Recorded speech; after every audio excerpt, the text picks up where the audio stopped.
Poštovani gledatelji, evo nas ponovno u prostorijama Dubrava TV studio.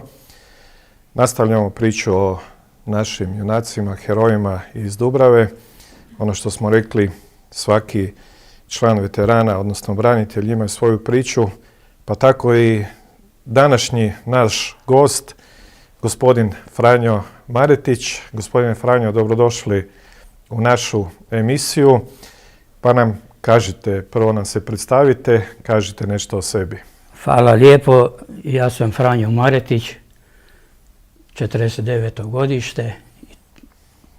Živite u Dubravi? Živim u Dubravi, u Zagrebu.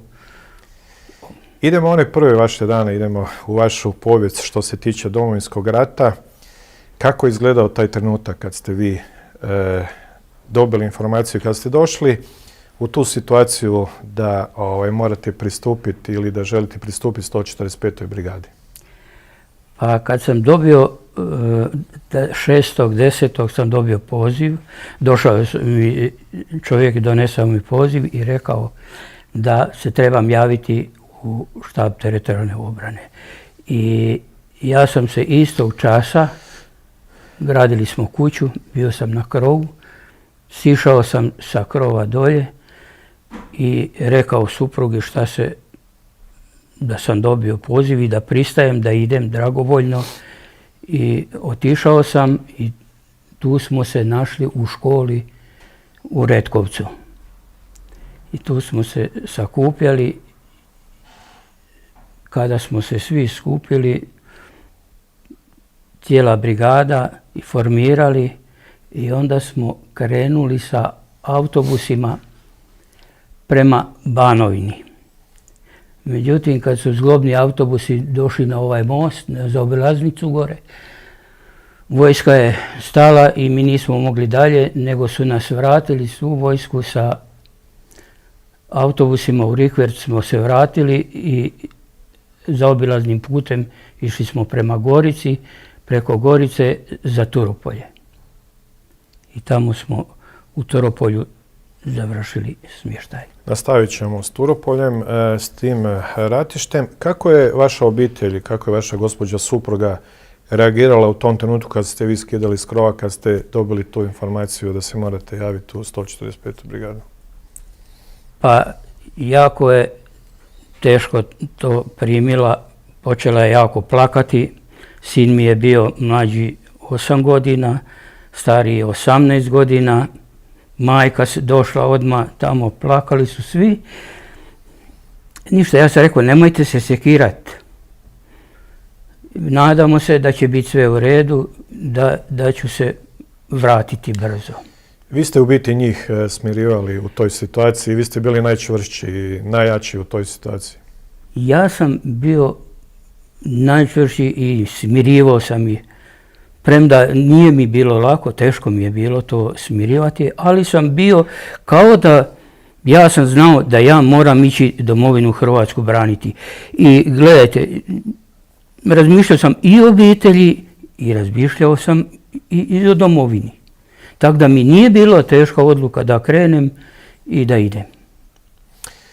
Kako su ostali prijatelji vaši, suborci reagirali u tom trenutku kad ste se okupili i ovdje u Dubravi, gdje ste rekli, osnovnoj školi, Retkovec? U ovoj školi u Retkovcu smo se sastali. Kako je bio taj prvi kontakt s prijateljima? Vjerojatno ste znali neke prijatelje, neke ljude od prije. Kako je izgledao taj prvi trenutak kad ste došli na to mjesto gdje ste se okupljali? Pa neke smo znali. Znate što, i kak je god bilo teško, skupljali smo se taj dan. Bilo je dečki kao humorista i viceve su pričali i smijali smo se. I tu drugu noć je bilo raketiranje Banskih dvora. Znate, mi smo još tu bili, vojska je sva bila vojarna. Mi smo krenuli u civilu, nismo imali ništa. I kako su reagirali tada zapovjednici vaši kad je bio napad na Zagreb, na Banske dvore? Koju ste vi imali tu obavezu, zadatak? Jeste imali nekakvu situaciju koju ste morali rješavati ili ste išli odmah na drugo? Oni su nas okupili pod dijelili su po satnijama, i svi smo bili raspoređeni, svako je dobio svoga zapovjednika, svoga u odjeljenju, tako da smo, znači kad smo krenuli u autobuse, mi smo već bili formirani i kada smo došli u Turopolje sa autobusima, a kad smo krenuli iz škole sa autobusima, to je bio najteži trenutak kad su majke i supruge, braća, sestre, kad su autobusi upalili, kad smo krenuli, tu su majke popadale po asfaltu od žalosti, kad su znali to grmi, Banovina je grmila prije nego što smo mi došli, to se tuklo, udaralo i to sve. A znali smo kud idemo, ali nam ništa nije bilo teško. Niti smo se bojali, niti nam je bilo teško. Nikoga ja od svojih kolega nisam primijetio da se on boji, da on ne bi išao, da bi odustao. Ne. Teška je situacija bila tada, mi stariji se sjećamo kad je bio raketiran Zagreb, napad na Zagreb, odnosno raketirani Banjski dvori. U tom trenutku vi odlazite od svoje obitelji, idete prema drugom gradu, ostavljate obitelj u takvoj situaciji kad znate da ne znate što će se dogoditi kroz par sati, kroz dan, dva, tri unaprijed. Kako ste vi osjećali se tada kad ste u biti trebali zaštititi svoju obitelj, a idete braniti druge? Pa gledajte, osjećao sam se jako teško. Mlađi sin mi se uhvatio oko vrata i kaže, tata, nemoj ići. Supruga je radila u vrtiću. Kaže, Franjo, ja vučem djecu na rukama, po dvoje djece uhvatim i nosim u sklonište u vrtiću. Spašavam djecu, to su sva naša djeca, dužnost nam je. I nikad joj nije bilo teško, pola dana, pola noći. Ja sam isto tako rekao, idem braniti domovinu, vi se čuvajte, kako nam Bog dragi da. Eto. Nakon toga, kad ste došli na drugu lokaciju, gdje ste rekli da ste bili? Bili smo prvo u Turopolju. Tu smo malo kao držali obuku da bi došli spremni i kondiciju i malo smo pješačili i pod ratnom spremom i vježbali smo i sve. I onda smo prešli u letovanički vrh. To je tamo su vinogradi i tu je bio sav dogovor i tu smo se skupili i od tuda smo krenuli preko Kupe. Došli smo u Nebojan, vratili se u Brkiševinu i iz Brkiševine smo došli kod Kupe i tu smo preko mosta Skele prešli za Nebojan. I punom ratnom spremom Nebojan, Dumače, Farkašić. U Farkašiću smo se zaustavili i tu smo nošli još u dvorištu Motorole. Grah bio kuhan na 2 tenka, puno dvorište naoružanja. Šta sad niko ne zna s njima i onda su poslali, kaže sad će doći iz Zagreba. I došao je čovjek iz Zagreba koji tenkista, upalio je tenk i krenuo i nažalost opalio je jednu granatu prema vojarni dolje, Vasil Gačeša prema Petrinji, onda je gorelo nebo i zemlja. Nebo i zemlja je gorelo, uzbudili smo ih i to je bio onaj trenutak kad nisam znao kud, šta, kako. Kako ste u tim trenucima nalazili snagu da prebrodite, neću reći strah, nije vas bio strah, ali nekakav spokoj koji je bio poremećen i na koji način ste vi zajedno sa svojim prijateljima nekako skupljali snagu i da prebrodite sve te teške trenutke? Pa, gledajte, dobro je što smo se dogovarali i sve i bili smo hrabri, strah nas je prekinuo, nije bilo više straha. Bili smo stvarno svi kao jedan. Nikakvog straha. Što vam je još ostalo iz tog dijela vašeg ratnog puta baš u Turopolju, ono što bi željeli istaknuti, što vam je ostalo u mislima za cijeli život? Pa u Turopolju kad smo bili, to su avioni neprijateljski nadlijetali. Vidjeli su sve. Onda jednog aviona su toga puta, dok smo mi bili još u Turopolju, skinuli u Žažini i tamo su ga poslije tražili. Ovaj drugi avion je isto nadlijetao da ga traži, ali nije ga mogao naći. Onda su ga naši dečki našli u Žažini gdje je pao. Kako su lokalni, evo, u prošloj emisiji i razgovoru sa gospodinom Ilijom nam ispričao kako su lokalni stanovnici reagirali prema braniteljima i kako su ih dočekali kad su išli prema Dubrovniku. Kako su vas, lokalni stanovnici tamo, kako su oni ponašali prema vama? Jako dobro. Toliko su nas primili. Oni su bili sretni kad su nas vidjeli. A i nije bilo puno stanovništva. Nešto je pobjeglo i izbjeglo za Zagreb i to sve. Ali dali su nam smještaj. Pozvali su nas u kuće da spavamo. Premda je bila jako velika hladnoća i Ko je to? To je bila koji mjesec, zima? To je bio, ne, mi smo došli ranije u 10. mjesecu, ali kad smo duže tamo bili, mi smo bili u Letovaničkom vrhu i kad smo se vratili dolje, onda smo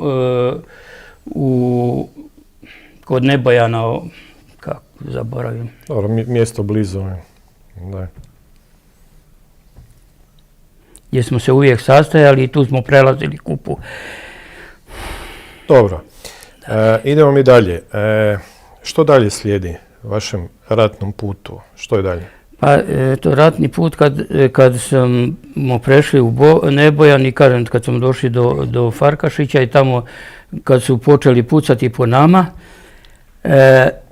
i to je malo prestalo, onda su nas okupili u jednom šljiviku i tražili su 30 dobrovoljaca za Katarinu, Svetu Katarinu, da idemo u pomoć aktivnoj gardi. I međutim, javilo se nas 30 dobrovoljaca, ali su rekli dobrovoljci, koji su dobrovoljci, koji neće bježati. I mi smo tako su nas natrpali u kamione. Kad smo došli gore, kad je to tuklo s jedne i s druge strane, jer neprijatelj je povukao se iz rovova, pustio nas da uđemo gore. Mi kad smo došli s kamionima, to samo arnjevi, to sve gume, sve kamioni, sve su bili izrešetani od granata. I mi smo se sklonili, ja sam bio u sredini kamiona, iskočio i koturao sam se iza neke kuće drvene, ali dolje su betonski temelji bili. I tu sam se sakrio. I to me puno pomoglo što sam bio puno na vježbama. Često sam bio na vježbama i to me spasilo da smo. Onda kad je to prestala vatra, kad su pokupili ranjele, iz aktivne garde i naše, su se bojali, mnogi su se bojali. I onda je aktivna garda vikala, nemojte bježati, ne bježite, ne sakrivajte se. Tako da je bilo strašno. I što mi je imali smo snimke na aparatu, Jambrešić Mladen je snimio toga puno, tije trenutaka i granata je udarila i kroz vrata kod nas i direktno u njegov taj aparat i to sve mu zrobio.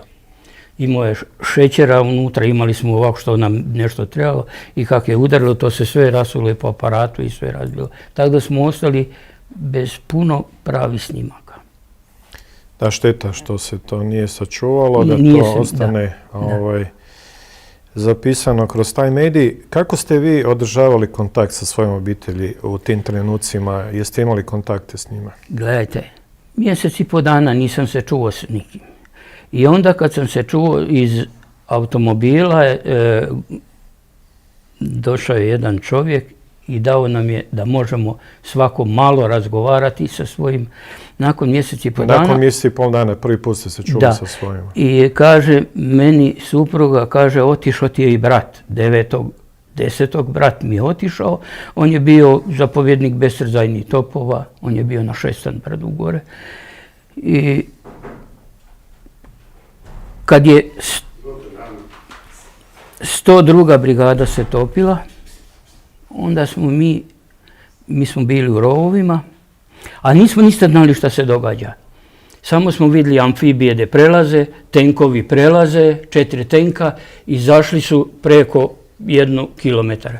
I odjednom vidimo da gore tenkovi, da sve, jer 102. je brigada prešla, nije došla pomoć od ove strane, kako bi rekao, četnici, neprijateljska vojska, oni su zaokružili i ovi više a amfibije se povukle i više nisu mogli preko amfibija, nego su u kupu. A hladno je bilo, 12. mjesec.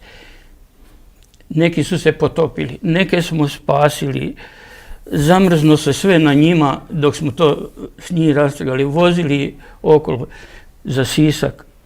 Mislim, strašno je bilo.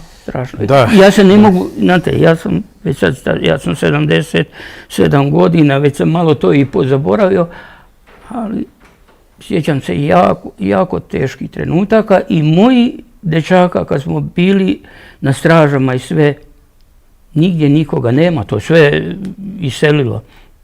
Od Nebojana, Dumača, Farkašića, Vratečko, Slana, Katarina, to je bilo nešto najteže zlo, što može se. Pa evo, upravo zbog toga smo potaknuli ovaj serijal o vama, o braniteljima, da svatko ispriča svoju priču kako bi mladi saznali zaista što se događalo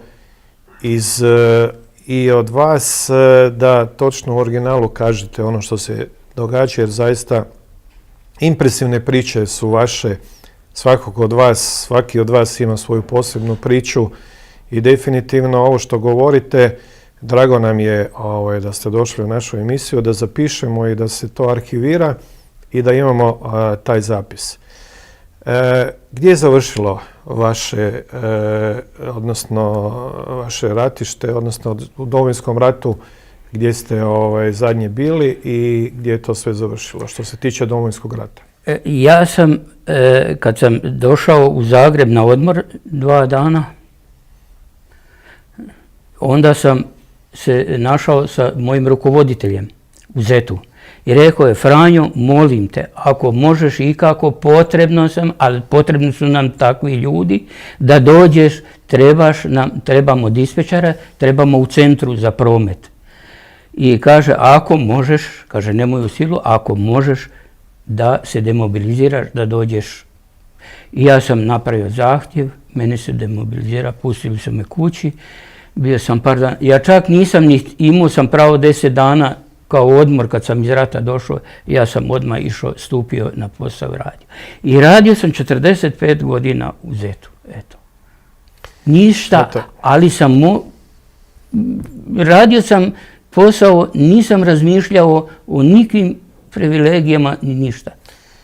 Znači, Hrvatska vas je trebala, pomogli ste, ušli ste u taj dio što se tiče i Domovinskog rata, napravili ste veliku stvar za Hrvatsku državu. Nakon toga u cijelom životu Zet vas je trebao, opet ste išli tamo, pomogli ste u tim situacijama kad je najviše trebalo. Zaista ste velika osoba, veliki čovjek i zaista vam veliko hvala na tome. Molim lijepo. Kako vi sad gledate na ovaj dio što se tiče vašeg civilnog života? Evo sad kao i gospodin Ilija, aktivni ste član veterana 145. brigade, koliko možete idete s njima na putovanja, družite se ovdje u prostorijama 145. brigade. Kako vi gledate na to sad, ovaj jedan drugi dio ili nastavak vašeg prijateljstva i vašeg druženja? Pa evo gledajte, ja volim svoga predsjednika i volim sve moje prijatelje i drago mi je da se imam s kim družiti i da se imam pod. Samo neka mi oproste, ja ne mogu često ići na izlete, želim ići, nije to problem, ali idem u Slavoniju gdje sam ja svoje zdravlje izliječio, svoje živce sam izliječio, jer sam bio pod teškim bolovima.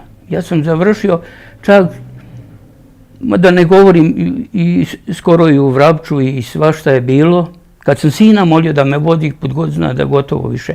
A to mi je moja doktorica kad sam se vratio iz rata rekla: Franjo, odite na psihoterapije, to nije sramota. Mene je bilo sramota, ali to nije sramota i nekogo me sluša, neka ide, nek si traži pomoć u vezi toga. Ja nisam išao i kad me je pritislo sve, sva tuga i bolest majke, bolest supruge, to sve, sin mi je otišao 1993. na Banovinu kao redovni vojnik. I bio je između srpske vojske i hrvatske i UNPROFOR-a. Tu je on bio. I on ispričao svoje kako su njegovi kolege ušli u minsko polje i ostali dvojica bez nogu, a isto je spašavao, isto je doživio veliki šok. Isto. Tako da kod nas, kod mene i moje obitelji nikada nije bilo da ne bi trebao ići braniti. A nikada nije bilo nikakvog nasilja da bi nekome prkosili, da bi nekome zlo učinili. I svakome govorim, budite dobri, čuvajte ovu našu dobru, lijepu Hrvatsku. I čuvajte i kad god bude trebalo, treba ju braniti, ali najbolje da ne dođe do rata, do ničega, da bude mir u ovoj državi i blagostanje. Eto to. A ako se mora ići braniti, mora se ići. Ali je najbolje da bude bez rata, bez ičega. I moja djeca, evo, nek svako i provjeri da su primjerni, da nikad nikome zlo nisu učinili, niti će učiniti i tako. I ja to želim svakome od nas. Naravno, vi ste im dali odličnu i veliku podlogu u svemu tome, ali eto, završit ćemo opet s mladima. To prijateljstvo koje ste vi pokazali kako u Domovinskom ratu, tako i u ovom civilnom dijelu vašeg života, to prijateljstvo i sve ono što ste dali za Hrvatsku i sve ostale, za svoju obitelj, što bi na kraju poručili mladima, na koji način da slijede nekakve vaše stvari koje ste pokazali i kroz Domovinski rat i u ovom civilnom životu? Rekao bi mladima, neka čuvaju Hrvatsku, neka budu svi dobri i da se ništa ne događa i da ti mladi ljudi sve ovo vide i priznaju što smo mi u životu stvorili, obranili, tako da oni to samo poštuju i da uživaju i da im bude mir i dobro. Evo, ja bih im želio da im bude mir i dobro i bit će svima dobro. Eto, s tim lijepim riječima, gospodine Franjo, završit ćemo naš razgovor. Mi vam zahvaljujemo na dolasku u našu emisiju. Hvala vam na vašem herojstvu i da svemu onom što ste dali za Hrvatsku, za svoju obitelj i za sve ostale. I eto, vidimo se na druženju u 145. brigadi. Poštovani gledatelji, hvala vam što ste bili s nama. Gledajte nas i dalje s novim pričama, s našim herojima, braniteljima iz Dubrave, veteranima 145. brigade Dubrava. Hvala. Eto. Bravo. Evo. Svaka čast.